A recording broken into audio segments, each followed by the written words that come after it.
अब हम गरुड़ पुराण भाग 2 का श्रवण आरंभ कर रहे हैं।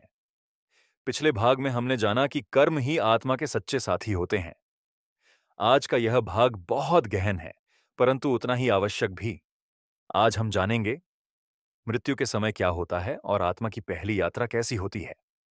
गरुड़ जी भगवान विष्णु से पूछते हैं, हे प्रभु, जब मनुष्य का अंतिम समय आता है तो उसके शरीर और आत्मा के साथ वास्तव में क्या होता है। भगवान विष्णु उत्तर देते हैं, हे गरुड़, मृत्यु अचानक नहीं आती, वह धीरे धीरे अपने संकेत देने लगती है। जब मनुष्य का अंतिम समय निकट आता है तो उसके शरीर की शक्ति धीरे धीरे क्षीण होने लगती है।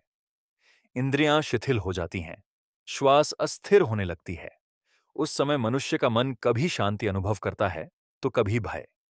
यह सब उसके जीवन भर के कर्मों पर निर्भर करता है। भगवान कहते हैं, जिस मनुष्य ने अपने जीवन में सत्य, दया और भक्ति का पालन किया है, उसके लिए मृत्यु का समय अत्यंत शांत होता है।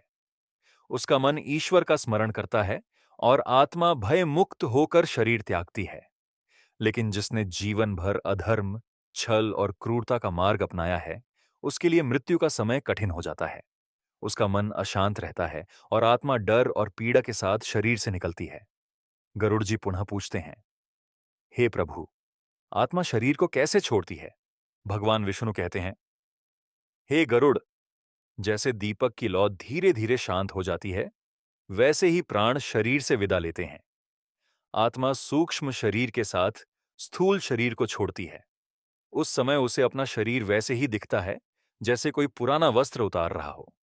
कई बार आत्मा अपने ही शरीर को नीचे पड़ा हुआ देखती है। वह चाहकर भी उसमें प्रवेश नहीं कर पाती।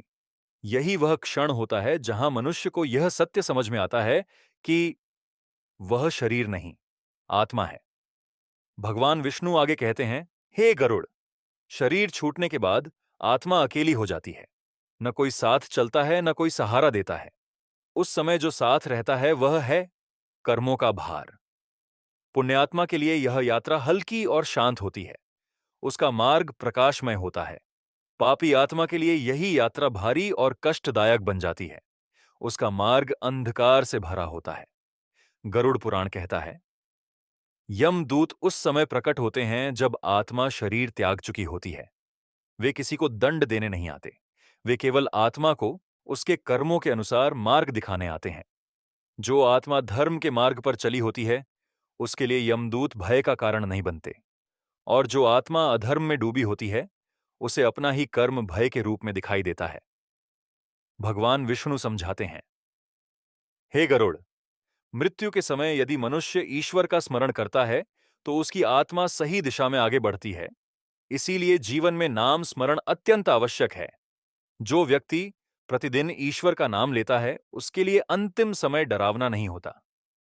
श्रद्धालु श्रोताओं, यह भाग हमें डराने के लिए नहीं है, यह हमें जगाने के लिए है। यह सिखाने के लिए है कि हम आज कैसा जीवन जी रहे हैं, क्योंकि जैसा जीवन होगा वैसी ही मृत्यु की घड़ी होगी। इसी के साथ गरुड़ पुराण भाग 2 यहां पूर्ण होता है। अगले भाग में हम जानेंगे मृत्यु के बाद आत्मा का मार्ग और यमलोक की ओर पहली यात्रा।